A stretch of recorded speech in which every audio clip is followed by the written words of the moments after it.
We are just days away from finally finding out how this story of 125 pounds for this season ends. It's been the talk of the season from really before the season started. We knew it would be wide open. And even then, I feel like 125 has exceeded our expectations for the amount of chaos we've seen.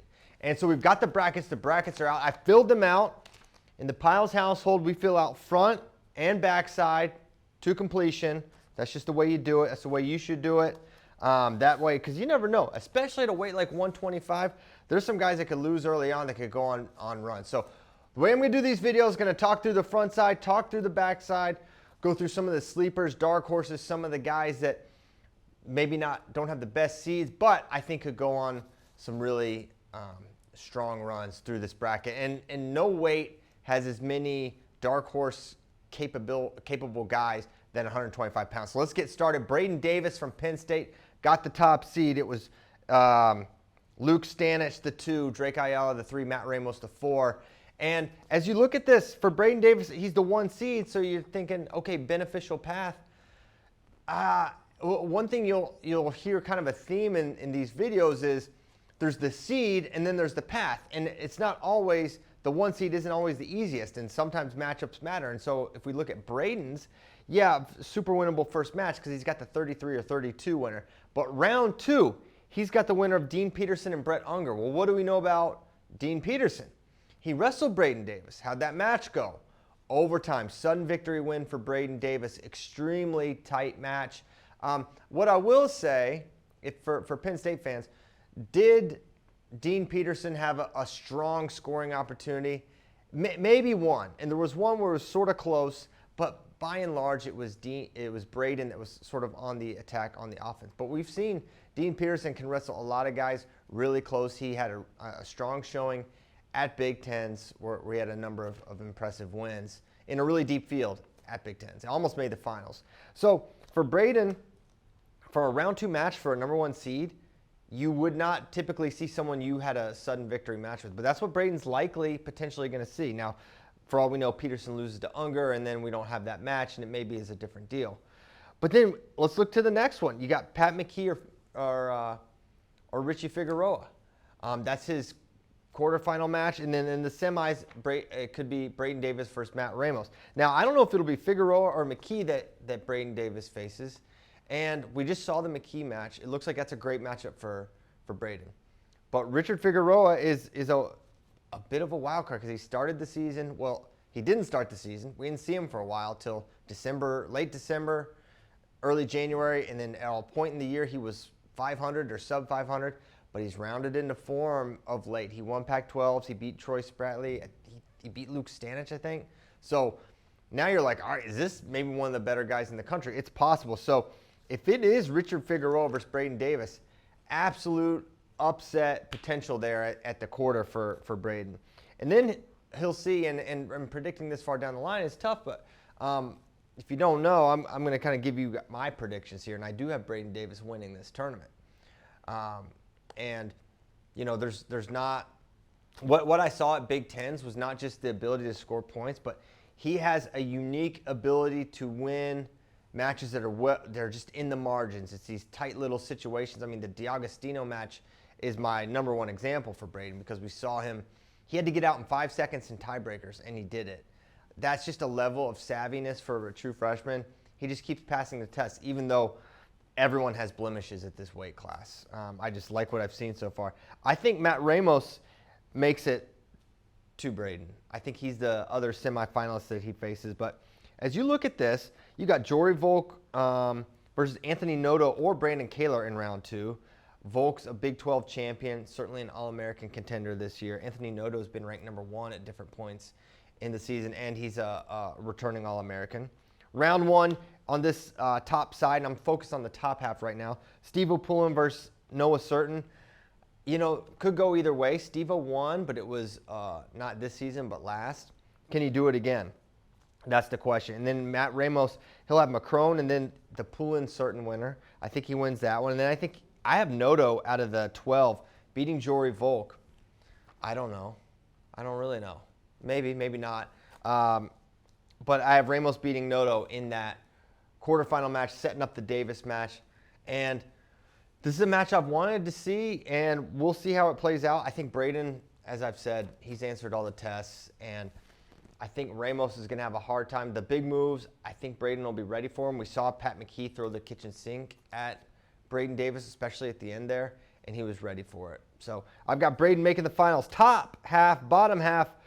I think there's an opportunity. If you focus on the bottom part of the bottom half, I think there is a ton of chaos that can happen here. Now, if you have been watching these videos for months, you know that in the preseason, I picked a young man named Jacob Camacho to win NCAAs. And I looked like a genius for about 3 weeks. And then Camacho, because Camacho, he went from, I don't know, 5th, 6th or so to #1 in country. So I'm feeling really great. And then after I started to pat myself on the back, he loses like 3 in a row. He lost to Macron, he lost to Trevor Anderson at UNI, and he lost another one. And he ends up not even being the starter for NC State for a little bit, at which point I'm not bringing up that video so much. But now, Camacho's back. He's been on a heater. He's returned. He beat Cooper Flynn twice. He won ACCs. He beat Brett Unger. He's looking really tough right now. And him out of the 7, it's interesting. I actually have him making the finals. Now, what's that path like? How crazy is that? I don't think it's that crazy. Blake West, round 1. Then Eric Barnett or Tanner Jordan in round 2. That's a tough one for him. Eric Barnett, depending on the matchup, he's so dangerous. He's really good from the top position and in scrambles. This is a tough match for Jacob Camacho. But then I have Jacob Camacho beating who in that quarterfinal? Not Luke Stanich. I have, and this could, this is the way where if you want to take some risks, you want to take some guesses, you want to be a little bit, reckless with the seeds. This is the one you can do it. I got Michael D'Agostino. I have him beating Caleb Smith. Now, I know Caleb Smith beat him earlier this year, but I also know that Caleb Smith is on kind of a slide here. He's lost, I think, 3 out of his last 5 matches. Now, those are tough guys, but it's not the kind of momentum you want to see. I thought D'Agostino, despite not having the highest finish at Big Tens, I thought he had a reasonably good showing and was this close to making the finals of a very tough Big Ten. So I have D'Agostino beating him. And then, this is an even bigger upset. I have D'Agostino taking out Stanich, the 2 seed. I think D'Agostino, he's sticky. He can tie you up. He's hard to score on. And in a match against Luke Stanich, I think he can win that match. So I have Jacob Camacho beating D'Agostino, not Stanich in that quarter, and then sets up a rematch against Drake Ayala, who, if you're a Drake Ayala fan, you know Camacho beat him Drake's true freshman year. What does that mean now? Basically nothing, but it is a data point you can point to. So this is one, I'm doing one of these for every single weight class. This is one where I took the biggest swing, I think, and I have Camacho making the finals, beating D'Agostino, then Drake Ayala. I do have Drake making the semi. He takes out Troy Spratley and Jet Strickenberger and Eli Griffin on the way to making that semi. But what else do we have here? Some early tough matches. Cooper Flynn, Braden Palmer from Chattanooga. Haven't seen him a lot against the elite of the elite, but Braden Palmer, this is a guy who a year ago pinned Aaron Nagao, okay, to make the Scuffle finals. He's really tough. He's got Cooper Flynn. Cooper Flynn, Troy Spratley, round 2 is a really competitive match.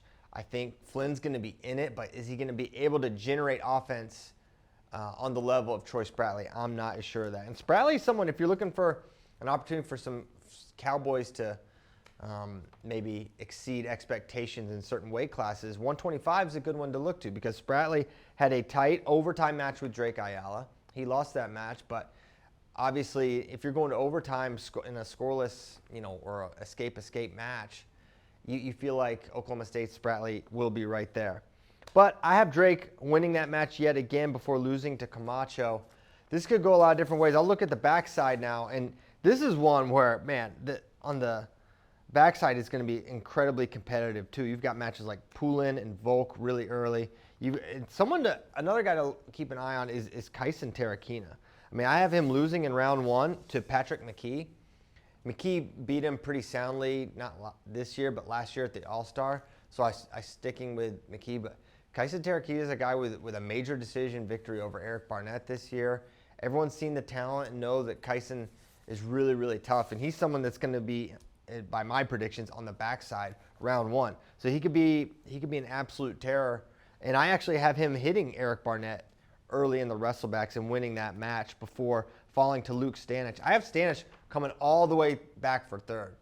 While I've called the upset there, I think he's still going to make a deep run. I think his style is built for tournaments. I think because he can beat a lot of different types of wrestlers. He's really physical. He's a great hand fighter. He's good in every single position. He's hard to take down. He can generate offense. He's tough from the top position.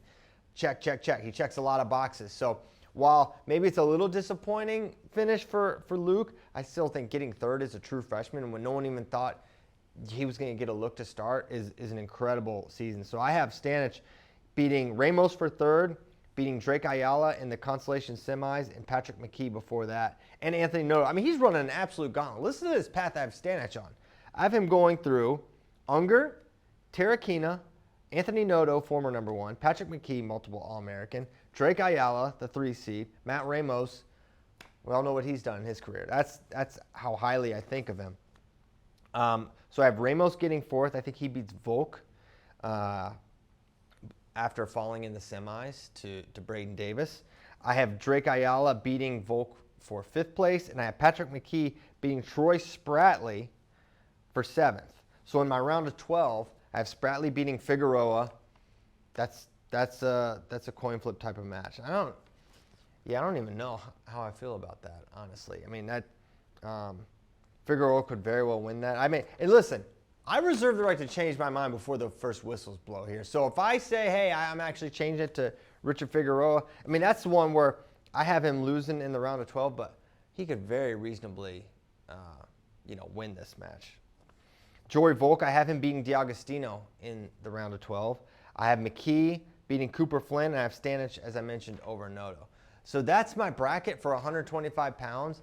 I think what makes this part of the season fun is everyone can kind of feel like an expert. You can make a call, and it's really fun. But at the end of it all, these are all going to get blown up. It's so unpredictable, and the level of these guys are so high. They're so good. They're so tough to beat that it makes it really tough to predict. But I'm basing it a little bit on style matchups. I'm basing it on what I've seen this year, what I know about these guys from the past. What do you think? Who are the top guys at 125 pounds for the NCAA tournament? Who's your champion?